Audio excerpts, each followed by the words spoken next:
gapir uchar bo'ldi bir tomoni bulbuli sarva rasatlaringga qayda bo'ldi deb quli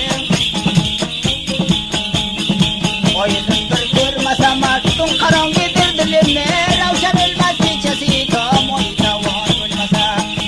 yo'li pasodamni xeridan qilar gillar agurma dunyosiga vaqti qonishda ko'ringga qaraysam vaqti faryosida ko'plariga taraf ona-onadan qarab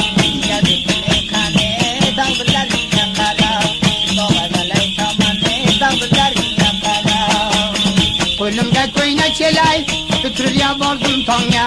nasim bilan do'st bo'lib muqarrar bo'ldim bonga kamol bodorjon qo'sh kelibsan eshonjon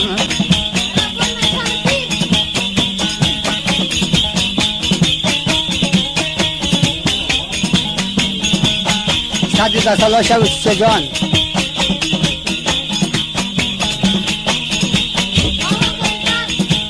Baksiga pulni soldi kim kabellardan qoldi qancha korigar ekan